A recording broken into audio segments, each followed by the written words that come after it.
And when you are praying, do not heap up empty phrases as the Gentiles do, for they think that they will be heard because of their many words. Do not be like them, for your Father knows what you need before you ask Him. This next part is the Lord's Prayer. I'm going to skip over that real quick and go to verse 16. We'll come back to the Lord's Prayer another time. And whenever you fast, do not look dismal like the hypocrites, for they disfigure their faces to show others that they are fasting. Truly, I tell you, they have received their reward. But when you fast, put oil on your head and wash your face, so that your fasting may be not seen by others, but by your Father who is in secret, and your Father who sees in secret will reward you. This is the word of the Lord. So, next slide, please. The Sermon on the Mount is all connected. I want to go over this every single time. Every single time during the Sermon on the Mount, we're going to talk about this. All of it's connected. It's not more things to add to a law. It's not more commandments. But instead, it teaches us how to become the kind of people for whom rightness comes naturally. And that's especially what we're going to be talking about today. Number one, the first thing to deal with is your anger and your contempt for others. If you have anger and you haven't dealt with it, if you're angry with a certain group of people and you don't deal with your anger, who gets the brunt of your anger instead? Your loved ones. You hear that? If you don't deal healthily with your anger, number one, you become an angry person. And number two, those closest to you will know your anger, and the real people behind your anger will not. I feel like everyone knows this just by experience, but Jesus was there first. Second, objectification, right? It's not seeing somebody and feeling desire for them that is the problem. It is looking at somebody with the intention to get something out of them, with the intention of using them for your own desire. That's a problem. Don't objectify people. Number 6, honesty without manipulation. If you're going to say something, don't promise. Because all you do when you promise, all you do when you swear, all you do when you take oaths is tell people that unless I promise, I actually can't be trusted.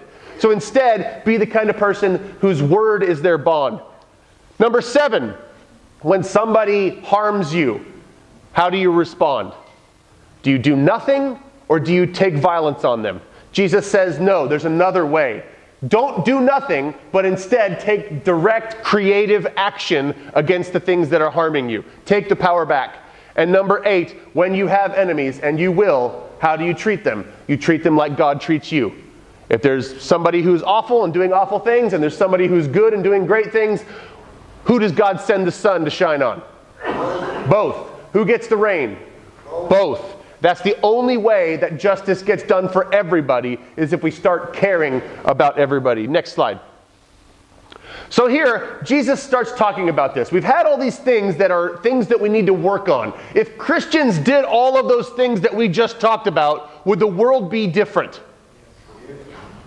Radically so, right? Because for a long time, Christians have been the ones most responsible for a lot of the awful stuff going on the planet. So if Christians instead were to be all about dealing with your anger, not objectifying people, being honest, loving your enemies, if we had done those things that Jesus had been talking about for the last 2,000 years, things would be radically different. But even if you do those things, can you do those things that Jesus talked about and still be in the wrong? Yeah. That's exactly what Jesus has been trying to say. That's why they aren't commandments. Right? Because every time we lay down a law, people can find a way to subvert the law and get around it. So Jesus isn't trying to say, here's a bunch more new laws, right? And then 2,000 years later, when you guys are in a different situation, you have to come up with some other laws on top of that. No, instead, Jesus tries to get to the heart of every situation, which is what he's doing here. Even if you are doing the right things, Jesus says, if you're doing them for the wrong reason, you are still creating a world that is not kingdom friendly. Okay? So, to go back to one of our earlier examples about lust, right? Is it bad or sinful to happen upon somebody that you find sexually desirable? No. In fact, that's how babies get made. like if we didn't have that feature, right? It's not a bug, it's a feature of humanity that we sometimes find people that we are attracted to, right?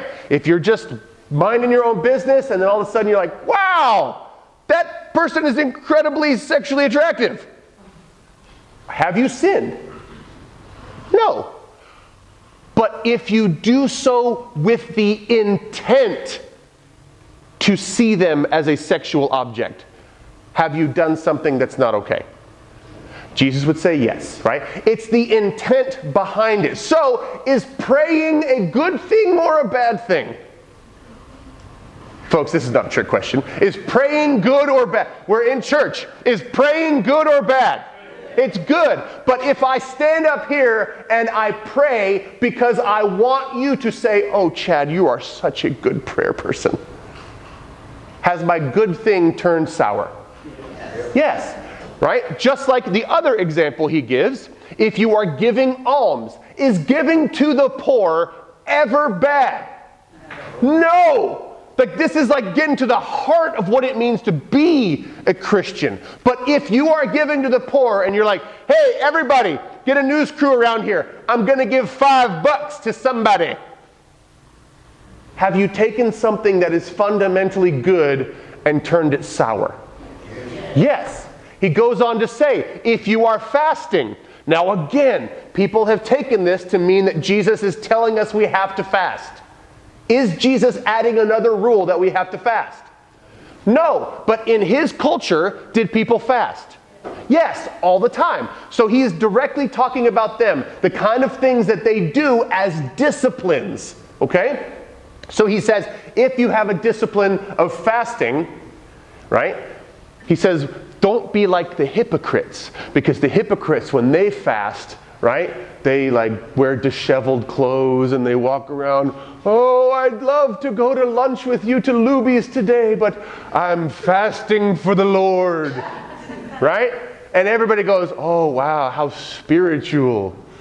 And everybody feels bad because they aren't fasting. They never fast. They don't want to fast. But this person fasting over here makes them feel guilty for not fasting for some reason, right? And Jesus says that is absolutely worth this. Is it a good thing to abstain from certain things for certain times so that you can focus on other things?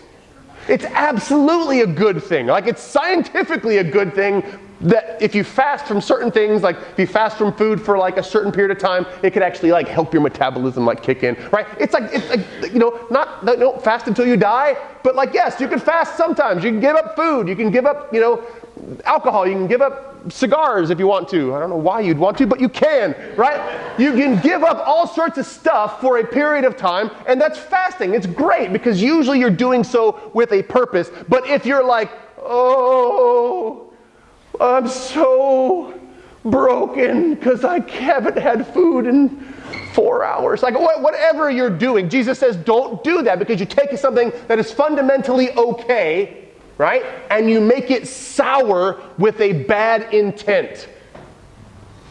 He says don't be like that, because that's what hypocrites do. Do you know what a hypocrite is? It goes back to a Greek word.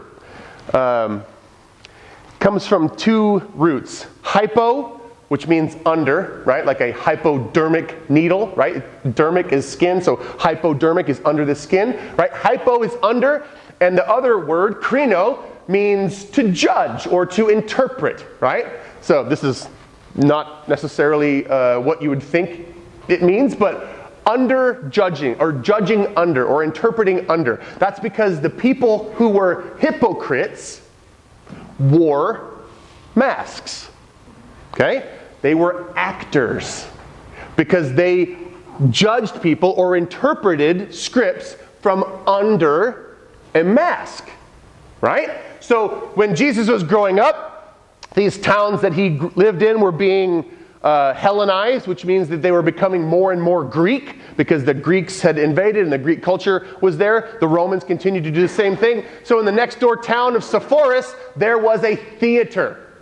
And when Jesus went to see the theater, as assuming most people did at some point in their life, he would see people take these masks right? Have you ever seen like the masks that are like the sad face and the happy face? Those are the so when you were sitting and you didn't have amplification and you didn't have like zoom in, so you would have these big amphitheaters, the only way you'd be able to see anything going on or kind of like see they were like, you know what they like? You guys have phones and you have emojis on your phone, right? Like the ancient Greeks had emojis. That's what these masks were. Like they were like happy faces, right? So they put the happy face on or they put the sad face on. That way you could tell what emotion that they were trying to convey. So they would have these false faces or these things, and that's what a hypocrite was. They were an actor. Jesus says, hey, listen, if you're going to be someone who cares about the kingdom, you have to be someone who cares about the kingdom. You can't just be a what? An actor. You ever find somebody, you ever watch a television show or watch a movie and you think, oh my gosh, that person that I'm watching is so good. I just think that they're amazing. And then you might meet them in public or you see a video of them like acting, like not acting, but you see a video of them in their normal habitat and they're just a jerk. Isn't that so disappointing? Doesn't it break your heart? That's exactly what Jesus is getting at. Christians need to be the kind of people who do this stuff not because they're in front of a camera or because they're being seen, but we need to be the kind of people that do it because it's what's in our heart. Now, a couple of things. Because these aren't commands, if you want to give somebody some money, but there's no real good way or easy way or convenient way to do it without being seen, does that mean you can't give money? No. Jesus isn't saying don't give if you're going to be seen. He says don't give in order to be seen, right? If you give and are seen doing it, is that okay? Yes. But if you give in order to be seen, that's a problem. If you fast and somebody says, hey, do you want to go out to lunch? Is Jesus telling you have to lie and be like, oh, no, I'm so full, right? And just no. He's saying you can be honest. You can say, well, I'm fasting. Because you can answer them not in order to be seen fasting, right? But you just happen to be fasting and that conversation happened. Make sense? Can you pray in public without breaking one of Jesus' commandments? Number one, yes, because Jesus isn't giving commandments, right? And number two, if you are praying not in order to be seen, but if you just happen to be praying and somebody sees you, is that okay? Sure. You all can tell the difference. I feel like we all know this stuff just by experience. We've all seen this sort of stuff in public. When you go to a church, I'll tell you one of the worst things that just makes my head spin.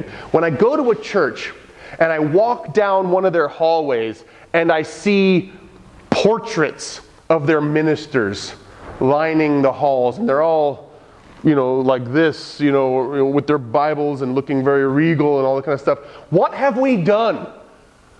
We've immortalized pastors who, according to the church, according to the scripture, shouldn't be any different than you or me, right? We're all in this together, but we've taken one person and lifted them up. Or when I go through, I don't know if you've ever seen this before, but you have pews in certain churches and there's little plaques and they say, donated by the Herfelglump family. What are we doing?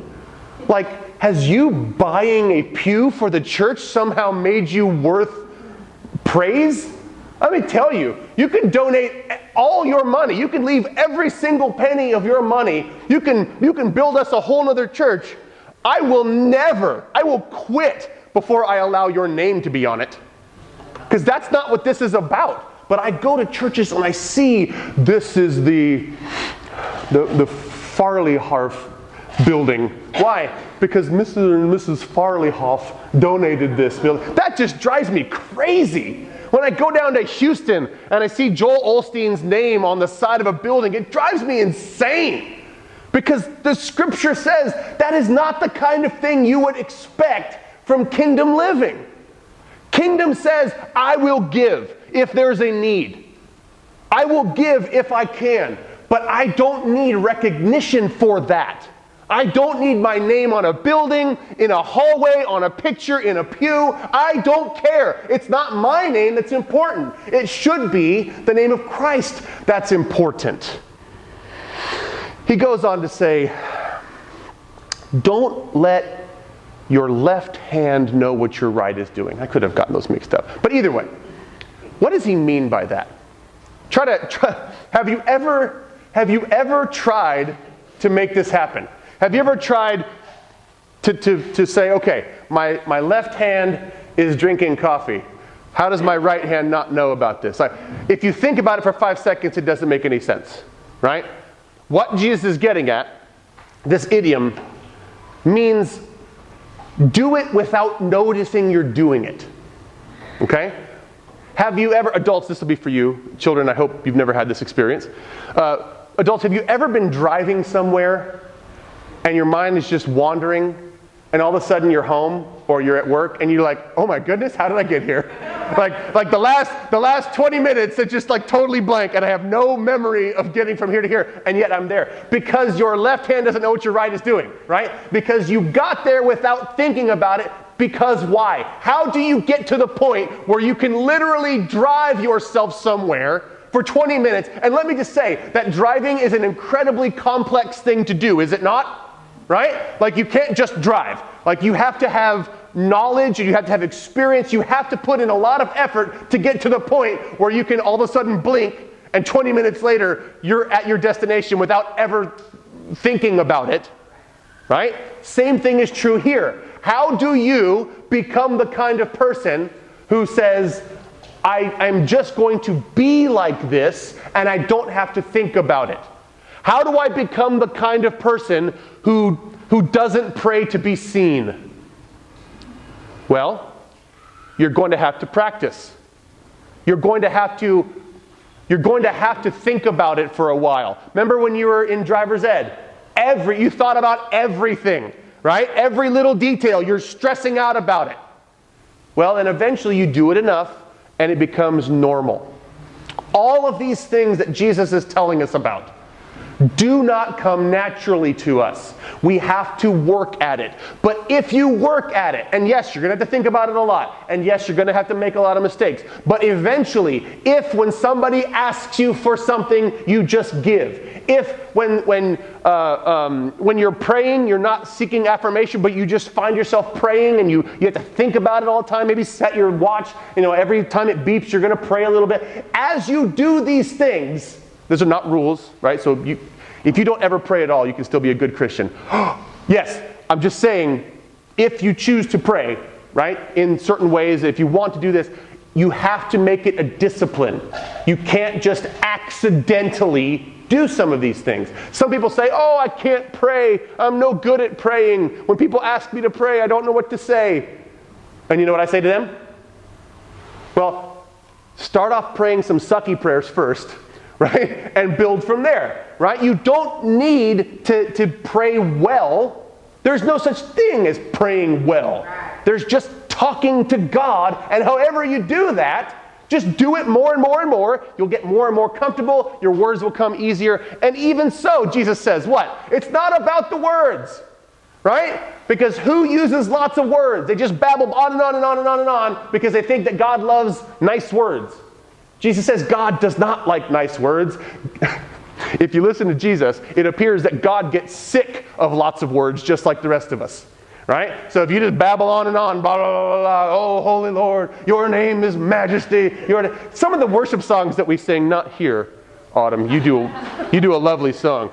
But out in the wild, if you turn on the radio, some of these worship songs just drone on and on and on. Oh God, you're so beautiful. We're such worms. You're amazing. Your toenails are so well manicured. Oh Lord. And they just go on and on and on and on and on as if God cares at all what we think about God in that way. And God does not. Right? If you've got something to say, say it. And then move on. You've got life to live. God doesn't want you wasting your breath or your prayer time just droning on and on and on and on and on.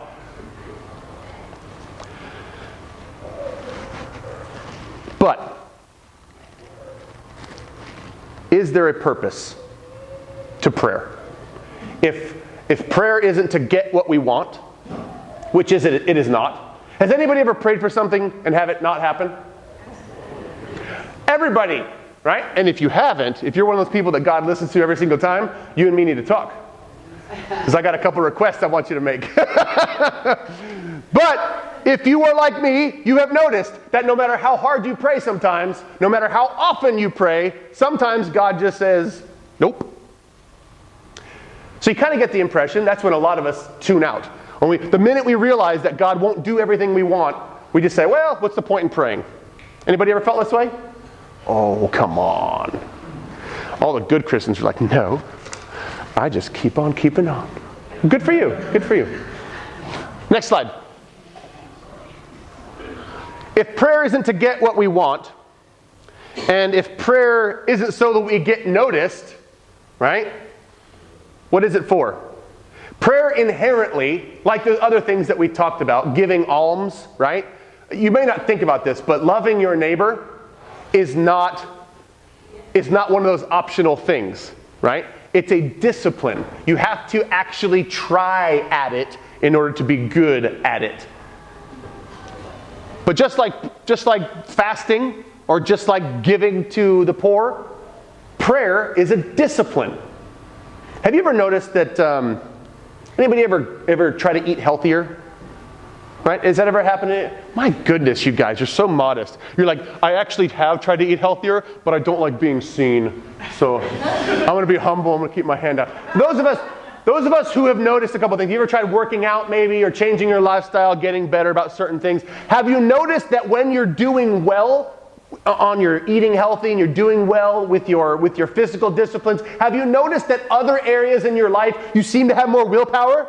Right? That's by design, right? So part of what prayer does for us is it builds a discipline that we can draw from in other areas of our life. I had one guy talk to me once upon a time. He says, oh, Pastor, I just need your help. I need to know how I can stop watching pornography.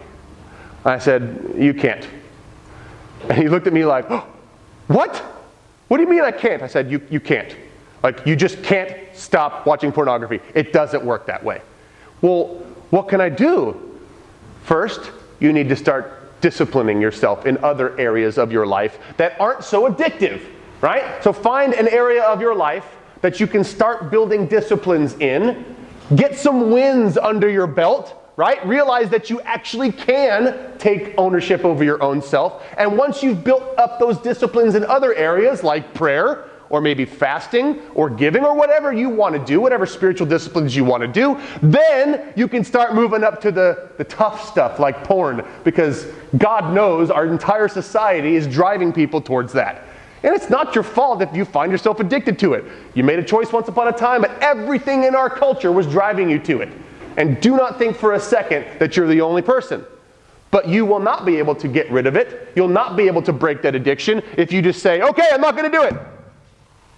Ask anybody who's not been able to do it. Ask anybody who's tried to stop smoking, right? There's very few people who just say, I'm done. Most people have to do other things along the lines, right? So prayer builds discipline for us. It's one of the easiest ways to do that. Prayer also aligns ourselves with God's will. You ever wonder why God doesn't do what you want? Because it's not really what you want that's important to the universe, right? Like, God has an idea of how things can get better. And maybe getting you a new car is not the most important thing. But maybe you can love somebody today, and maybe God's will is maybe slightly more important than yours. So prayer gets you in that mindset to not only talk to God, but also to be quiet and listen. Which brings us to number 3. You've heard me say it before if you've been around long enough. Words are the closest thing to magic that exists in this world. Words, when spoken, can actually do healing. They do things that magic can't do. When you speak your hurt, when you speak about your emotions, you speak about your trauma, you speak about your joy, when you say them out loud, something magical happens. If it's hurt that's going on inside of you, saying it out loud lessens the hurt every single time you say it. If you don't believe me, it's because you're probably hurting a lot and you've never done this. But people who know, who are in touch with their own feelings and who are healthy people, know that when bad things happen to them, bad things have happened to them, when they have angry feelings, the number one best thing to do is to talk about them, to share as much, as often, and as in detail as possible with someone that you are safe with.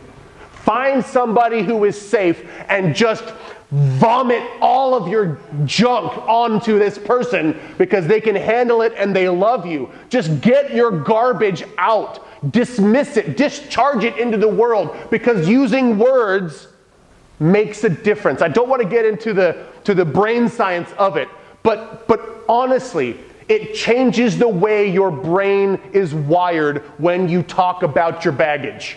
If you don't want to talk about your baggage, I guarantee you all of those emotions become who you are. You don't want to talk about what you're angry about, you will become an angry person. But you can fix it. Words are magic. And so by getting those out, even if it's just getting those things out to God, who's safer than God? God's not going to narc on you, right? Just share your stuff, right? And then you sit and you meditate, right? That prayer stuff, you focus on what you want to be the case, right? And you are empowered. Meditation and talking are two of the best things that you can do from a neuroscience standpoint. And yet God's saying, hey, I talked about this like 2,000 years ago. You see, right? Prayer is not so you get what you want. God is not Santa Claus. But prayer does have a vital function. I don't think it's not on the list, but we're going to pray here in a little bit. Prayer also unifies us as a community, right? When we pray before a meal or when we pray corporately, right? It puts us all on the same page. It aligns us, right? To God's will, ideally. If I'm asking you to say something that's not in God's will, then somebody needs to pull me aside and go like, hey, why did we all pray that messed up prayer? That was really whack. So, but generally, right? Hopefully, we've written prayers that are glorifying to God and put us all in unity on the same page with each other and with God. So it's communion as well. Does that make sense? Right? We're going to come back next week. We're going to talk about the Reformation Sunday. We're going to talk about why we do all this mess we do, and we'll answer questions. And the week after that, we'll come back and we'll talk about the Lord's Prayer, which Jesus kind of shoves in to the prayer part. And then we'll move on with the rest of the Sermon on the Mount. Discipline is the only way that things become normal. It's the only way that you will become the kind of people for whom this stuff comes naturally, and you'll become the kind of people who, when you do stuff, your right hand doesn't know what your left hand is doing. Does that make sense? This should all sound exciting to you, because all of these things that people told you your whole life that you should be doing, but you have just found yourself unable to do, so hopefully this is unlocking some things in your brain. Like, oh, I wish somebody would have told me this a long time ago, instead of just judging me for not doing it. Well, you're welcome. This is all Jesus. This is not me, right? Jesus talked about this stuff 2,000 years ago, and I dare say that Jesus is a smart guy, and we don't give him enough credit. Amen?